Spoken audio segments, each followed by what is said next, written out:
Mike. You saw the mic coming your way. Well, look at this. You're set up too. Oh yeah. Are you going to still in on this? This is your camera guy. Yeah. My camera guy's right over there. The shot, but get the shot too. Right? We'll give audio to you later. So,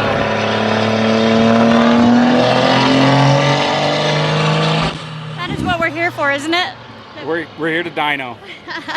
So, I'm Natalie. What's your name? I'm Will. I'm one of the owners at Power Driven Diesel. And this is my junker drag truck. I kind of think the junker is a kind of a cool appeal to this. The classic.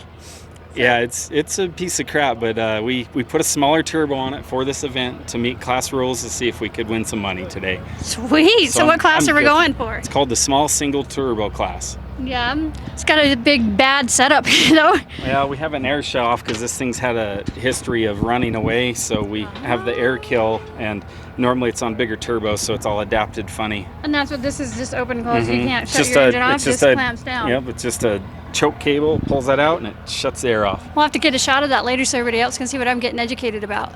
So wait, you've been running and idling already here. Have you ran this on the dyno yet today? We did not dyno today. We're up very next as soon as I get that truck unloaded, and we have to beat 811 horsepower to win. And I think it's right about 800 how it feels, just from my, you can say, professional opinion, but we'll see what the dyno says. I'm excited to see you run.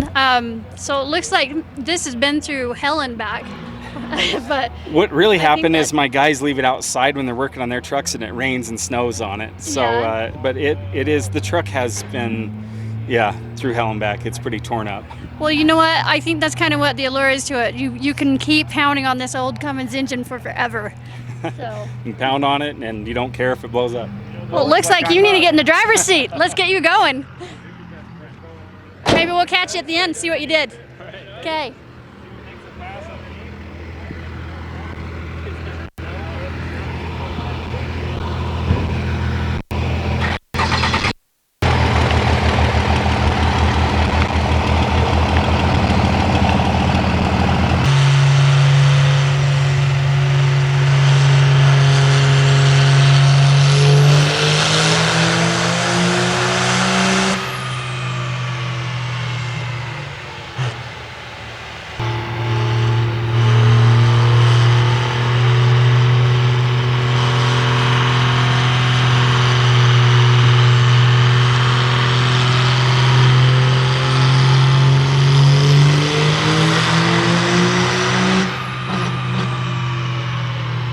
Beautiful.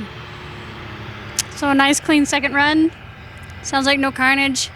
Get a little bit worried after you put a lot of heat to it and then you hit on it again, but that looked really good. See what we can see what tails we have to tell right here.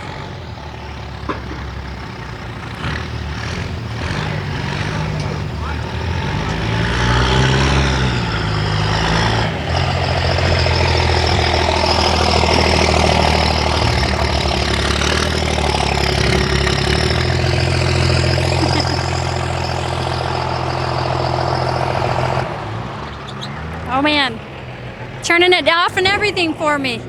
Come over here before we say anything. You got a smile on. So We didn't win, but we're in second place right now. second place. So what number did you get? You were hoping over 800, We right? did 787. Oh, you came so close. Oh, and our second run did like 760, so it got heat soaked, and I guess you only get 2 runs. So Yeah. unfortunately, we own a dyno and we didn't tune it last night. I think there might have been another 30, 40 horse if we would have set the fuel just right, but these old trucks, you can't tune them with a computer. You have to Yeah, you just hand dial on everything hand on this. dial. We have a AFC live tuner that we adjust the fuel with, and I went maybe a little too aggressive on the fuel. I noticed when you were driving up, you were burning a little brown, and that just meant to me in the exhaust when you're running on a cold, you know, you're not stomping on it. It's a little rich. But you know what? Still, I mean, you're so close. That's just, you got to be happy with those numbers still. Well, last week at the dyno we made 1,000 horsepower. So, But you switched the turbo, but right? we have a small turbo and a different injection pump, so Those are big changes. yeah, some big changes. So people don't understand how much it takes to tweak and do this. I mean, tell me again, what motor are you running? It's a 12-valve Cummins. Okay. Engine. And then you've got a lot of extras that you've put into this to dial it in. 12 valves are old school. Yeah, they're old school, dinosaur power, mechanical mafia. Those are all the fun catchphrases.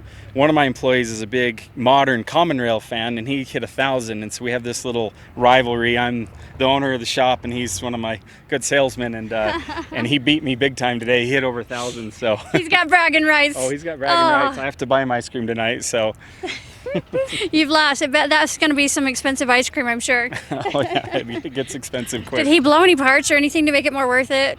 No, he didn't hurt anything. In fact, he's going to sled pull it, so I think that's when his engine is going to have rods hanging out of the block. Hanging out? Yeah. Because he's beyond what anybody said you can do on a stock engine, and he's making 1,000 horsepower on a stock engine. Pushing those limits to the max. Pushing the limits of the block and the rods and everything. So. Well, I don't wish him bad luck, but we all come out here for that kind of a show. We're not going to lie. Oh, everybody wants to see parts failure. I had customers saying they're hoping this turbo would blow up. Oh, yeah. Like, come on. I'm not going to lie. I was kind of thinking, but then, man, you were impressive. Actually, it ran beautiful. You get to see the replay on that. You actually ran really pretty.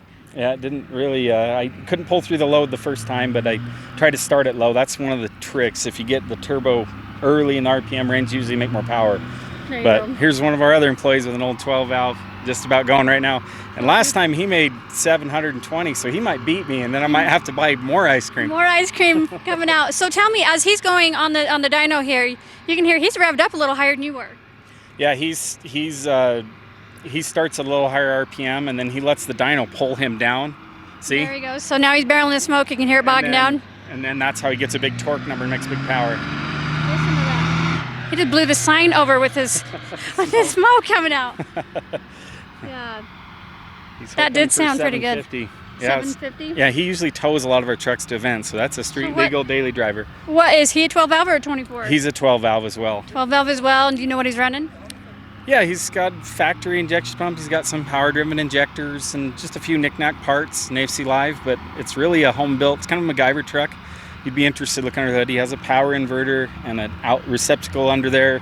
He's converted the air conditioner into an air compressor because he used to be a farm kid. Oh my gosh. So he could service their tractors out in the middle of nowhere. So it's kind of like a mobile repair truck, MacGyver. It's got gauges and custom programmed. He's a really smart kid, very bright. I love to see that. We need this, all these generations falling in love with this kind of work, and it is a passion that you have to have. Definitely a passion. So. Yeah. So now you guys are out of Cedar City. You're close to my hometown. Yes, we're down there in Cedar City. We have a lot of local people come in. We had no idea there's a big diesel shop here, and to be honest with you, a lot of the parts we make, and they get shipped all over the world. There's not a lot of local people that are into racing and hardcore, but some guys buy transmissions and things like that from us, but... Yeah, we still need all the other parts, even if we don't race. We still need all the other things done, but you like to have the big stuff too. Oh yeah, we like big power. You play with the big toys. Our big truck's over 2,000 horse, but my business partner couldn't make it today. He had to watch the kids, and I don't like riding his truck. It kind of scares me, to be honest with you. So it has 3 big turbos on it. It makes a lot of power, and it's a 12 valve as well. Is that the one you've taken out to UCC? Yeah, that's our UCC truck. So beautiful. It's alive and well, and we had a lot of pressure to come here, thinking if we could hit 3,000 horse, we get that extra $1,000, but his schedule didn't align. You might have made it, because honestly, some of the big contenders didn't make it here today, and you guys would have been there pretty easy. But 3,000 is a big number, though. I don't care who you are. That takes a valiant effort, but. Yes, it does. These take a lot of time and tuning and finesse, but those, when you get in 3,000, anything over 1,000 horsepower is just a lot of tweaking. Yeah, they just keep. It's like this was 1,000 horsepower a week ago, and now it's a 780 horsepower truck.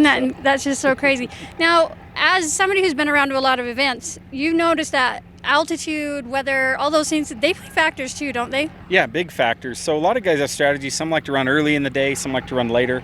I personally believe the warmer it is, the better power numbers you make, because the dyno has a weather station that senses the altitude and the air temperature, and it gives a bigger correction factor the warmer it is. Nice. And with a turbo diesel, you don't lose it. Everybody loses power when it gets hotter and higher elevation, but you don't lose as much as the software gives you correction for.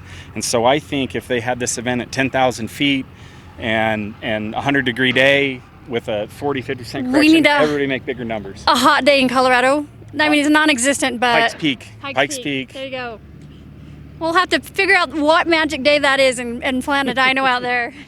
But well, thank you for putting on a good show for us. It's always a pleasure to watch you guys that know what you're doing and that are so passionate about all this. So appreciate it. Thank you, Will. Yeah, thank you for covering the events. We love having media coverage. It's great to make the beginner guys feel special because they get some coverage, and shops like us, it helps us get recognition, maybe sell a few parts so we can afford to continue. Where do your customers come find you?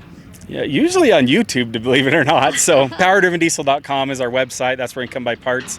But we have a great YouTube channel. That's where a lot of people really fall in love with our shop and what we do. We're very transparent. We're very open to tell people what we did, what fails, what breaks. No top secret stuff? Nothing's top secret. We used to be consumers, both Todd and I, and when we started our business, we hated that all of the big shops said, buy this turbo because that's what we tell you. And we wanted to have information. We wanted to test, show people the numbers, show them the data, show them what happens, because we have the ability. We can work with BorgWarner to get a free turbo to test. An average consumer can't, and then they can pick the best turbo for them. I love that idea. We're all about just sharing information. We have people call all the time, ask how to build their transmission. We have guys work on the phone with them for hours how to build their own personal transmission. They might not even be using our parts, but we feel like the more we can help the industry, I think you build a lot of trust too when you do that, and that's something you can't pay enough money for. Yeah, it's like I said, loyal customers are great, and like I said, I always tell people they're afraid to build their transmission or something. I say, hey, we help people that don't buy parts from us. Can you imagine how much more help we'll give you if you actually buy some parts? Right? Good plug. Come on, support us because we support you too. So yeah. But it's fun. It's fun. A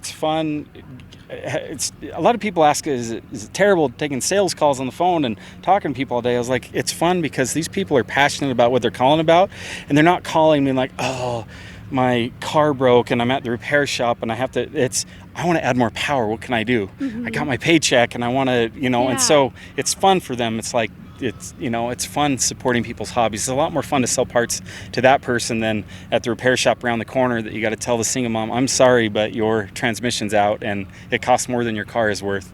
Absolutely. Have a nice day. Where we get to say, hey, if you add all these parts, it'll break your transmission and this is what it costs to build up, but and they're excited. They're excited. They're like, great, I'll save up and have a goal. We all got to have that hobby that we love to chase and follow, and you guys just feed that passion. You feed that little bit of hey, I need more. gimme, huh? Well, I think that's fantastic. What a great employee. I mean, it's just your genuine, conscious saying, I want you to love what you do.